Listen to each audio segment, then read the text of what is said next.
Hai teman-teman, sekarang saya mau curcol lagi. Nah, sekarang saya ini nih nggak kelihatan ya makanannya ya say. Nih saya sambil ini ya, sambil ngemil ya, curcolnya sambil ngemil. Ini ngemil oh kelihatan tuh udah. Ini saya sambil ngemil curcolnya, mau ngemil ini cireng. Aduh, bentar deh saya ambil ya, habisin ya ininya tempatnya. Nah, saya sambil ngemil cireng ini, cireng frozen food nih, bumbu rujak. Ini udah pernah saya review ya teman-teman ya. Nanti linknya saya taruh di bawah deh kalau teman-teman pengen. Ini cirengnya enak banget. Habis ini saya curcol sambil makan cireng ya, nih cirengnya. Terus ya sekarang saya mau curcol tentang tumbuh kembang Lili, tumbuh kembang anak saya ya. Jadi mulai Lili lahir gitu sampai sekarang, umur Lili berapa bulan ya? Mei, Juni, Juli, Agustus, September, Oktober. Udah 17 bulan teman-teman. Ya, jangan skip videonya dan tonton terus videonya, jangan skip iklannya juga ya. Langsung aja kita ke, saya mau curcol ya. Awal Lili lahir itu 12 Mei. Nih, bismillahirrahmanirrahim, sambil makan dulu. BTW ini enak-enak loh. Nih. Ini kita sekaligus dapat bumbu rujaknya loh, 12.000 say. Dapat satu piring, 20 biji. Jadi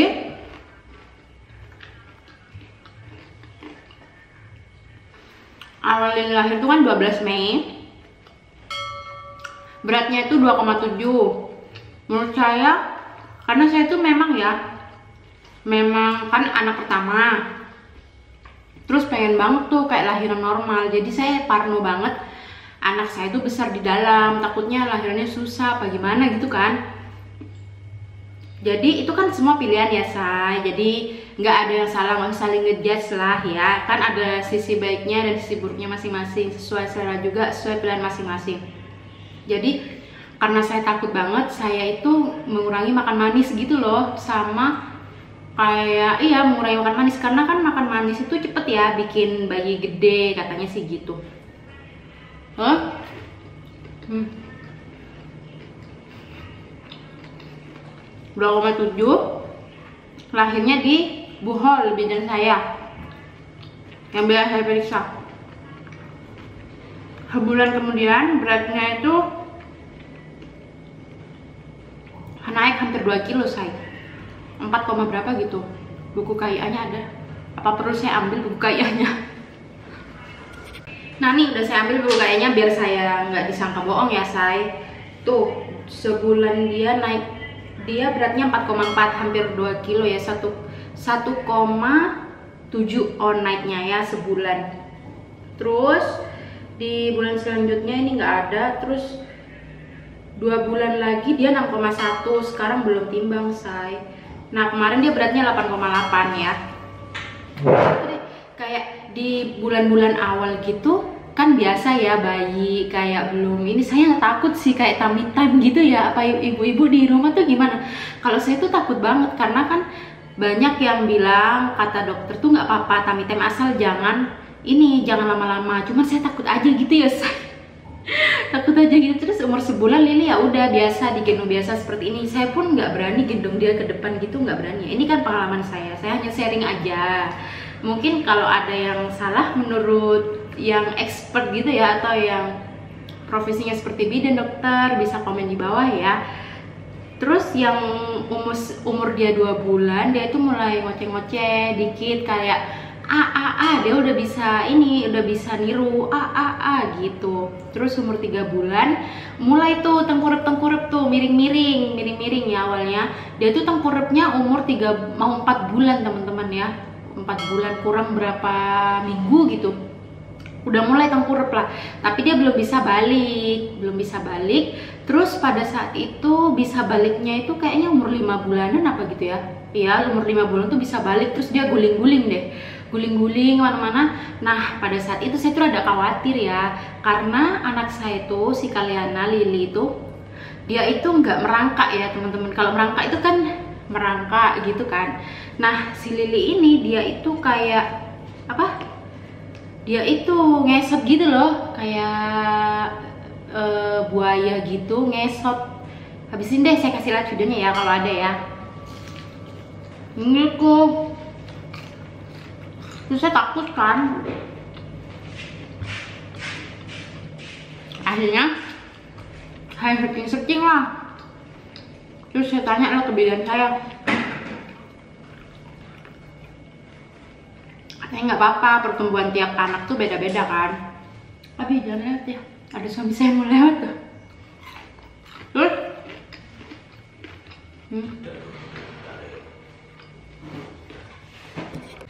suami saya barusan lewat. Terus dia umur 7 bulan itu masih ngesot, belum merangkak ya.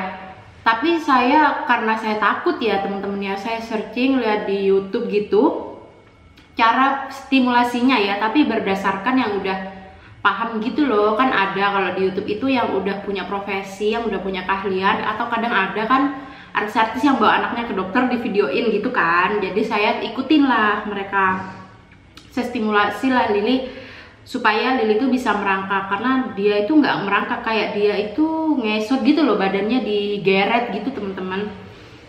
Terus karena saya takut ya, saya baca-baca, ini pengalaman saya aja sih ya, saya baca-baca juga katanya merangkak itu bagus untuk keseimbangan dia saat dia berjalan nanti gitu.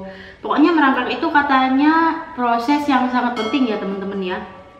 Jadi saya stimulasi lah dia. Pertama saya stimulasi dia itu kayak saya contohin dia merangkak, Lili ayo merangkak. Jadi saya kayak orang gila gitu deh, kayak di mana-mana Lili, saya kayak setiap ada dia ini saya pasti merangkak di depan dia. Jadi dicontohin gitu, dia kan pasti lihat tuh. Terus saya taruh dia di atas guling, taruh di atasnya kan untuk melatih si tangannya gitu, tapi nggak usah lama-lama. Dan kalau mau coba bisa juga konsultasi dulu ke dokter ya. Gitu. Akhirnya karena saya sering contohin dia merangkak, terus kalau ada teman-teman gitu, ada saudara gitu yang nyembangin, saya suruh lah merangkak di depan Lili. Merangkak gitu. Terus Lili ikutin, bener-bener ikutin, jadi dia merangkak beneran. Kayak umur 9, 8 mau ke 9 gitu dia baru merangkak yang diangkat gitu badannya.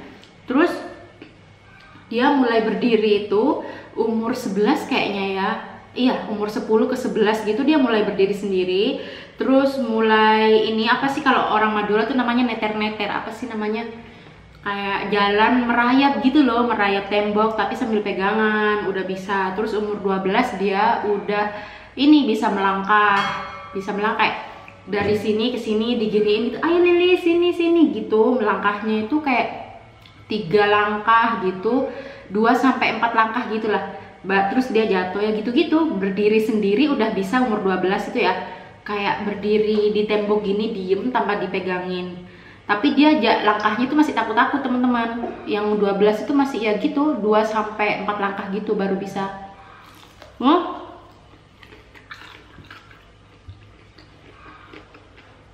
Umur 12 sampai 13 bulan dia baru bisa lah, 13 bulan dia tuh baru bisa lancar gitu loh. 12, awal-awal 12 tuh ya harus dipegangin dulu.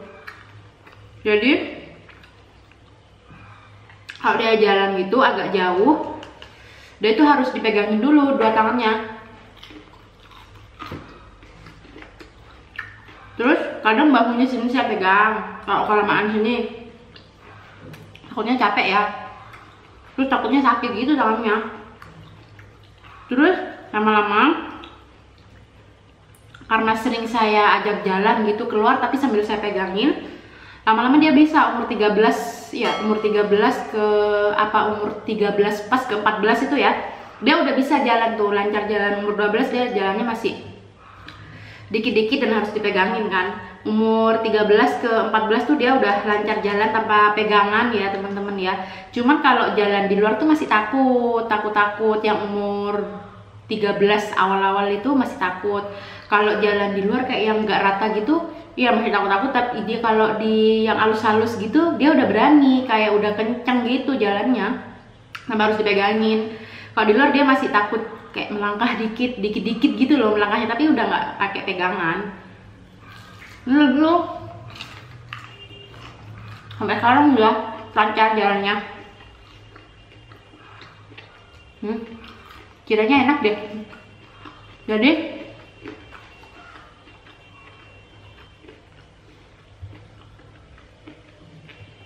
ya perkembangan Lily jalannya gitu. Kalau kayak menggenggam gitu, dia umur berapa ya, umur 2 bulan kayaknya udah bisa, tapi jari saya ini ya digenggam itu udah bisa. Terus kayak pegang-pegang mainan gitu udah bisa sekitar ya itu 2-3 bulanan gitu. Cuman mungkin kalau 2 bulanan gitu nggak terlalu ya, kayak yang besar-besar gitu, nggak yang kecil-kecil tuh udah bisa.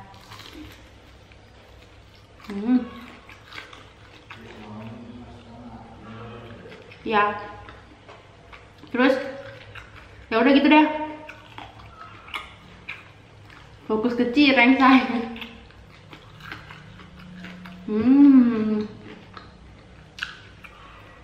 Jadi selama proses itu juga kalau dibilang capek ya pasti ya, cuman kan bagaimana kita itu menanggulangi capek itu ya say. Kalau ngeluh terus ya kan malah tambah capek ya, jadi ya udah dijalin aja, kan pasti capek jadi ibu rumah tangga. Enak loh ini cirengnya. Jadi harus sabar, kan tiap pertumbuhan anak itu beda-beda ya. Saya cuma curcol aja sih, bukan kayak menggurui gitu, enggak.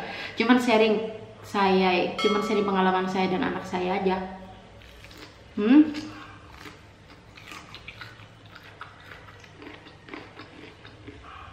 Apalagi saya itu kan ibu baru ya, kayak banyak takutnya gitu loh.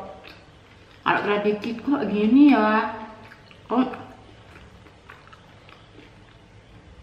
bukan karena dia gak sama anak-anak lain yang cepat-cepat gitu, enggak. Tapi kalau saya tuh lebih ke takut kenapa-kenapa gitu loh kan. Saya tuh selalu tanya sama orang, wajarnya anak jalan itu merangkak itu kapan ya gitu. Terus orang pasti jawab nggak tentu, ada 7 bulan, normalnya berapa bulan ya, udah tahu lah namanya segitu. Jadi saya kayak, tapi Lily kok nggak rangkak ya, apalagi pas dia tidak merangkak gitu, saya kan khawatir banget ya.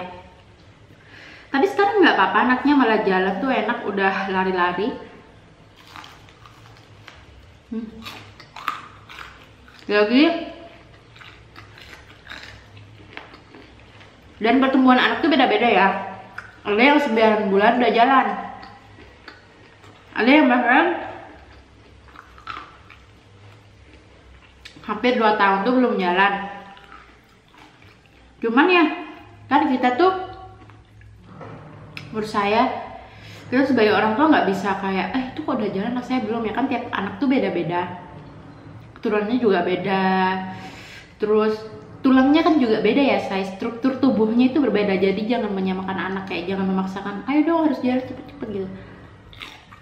Dulu gitu saking saya khawatirnya kan sama anak saya, jadi kayak itu nggak usah deh, fokus aja sama anak sendiri. Yang penting kalau udah tahu emang konsultasi ke dokter aja, tanya aja ke dokter atau ke bidan gitu. Kalau selama bidan bilang nggak apa-apa, ini wajar kok gitu, nggak apa-apa, terusin aja. Kayak udah nggak usah dipaksain gitu loh ibu-ibu. Enak kiranya, enak banget ya.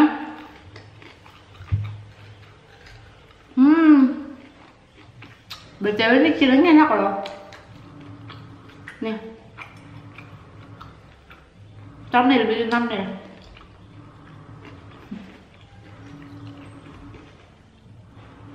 Ya udah segini dulu, makan aja dulu. Jadi itu pengalaman anak saya, pertemuan anak saya dari dia lahir sampai dia bisa jalan itu umur berapa.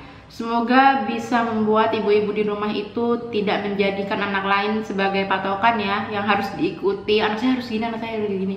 Enggak, asal ibu-ibu itu kayak konsultasi ke dokter masing-masing, ke bidan masing-masing ya, biar nggak salah kaprah gitu loh ibu, dan biar tidak memaksakan diri sendiri juga, memaksakan anak juga, sama nanti ujung-ujungnya kepikiran ya ibu-ibu ya. Jadi mending ya udah, asal anak sehat, asal kata dokter, kata bidan, oh nggak apa-apa, selama itu nggak apa-apa, sehat ya nggak apa-apa berarti. Kecuali kayak bidan sama dokter tuh udah ngasih warning gitu, kayak oh ini gini bu, kan pasti mereka tuh ngasih arahan ya, jadi harus kita ikutin lah. Jadi tidak ada yang perlu dikhawatirkan ya, biar nggak kepikiran. Udah, Udah sampai di sini dulu, jangan lupa subscribe, like, dan komen. Jangan lupa cirengnya ya. Enak loh cirengnya loh. Nih, nggak percaya nih. Lagi-lagi, sekali lagi.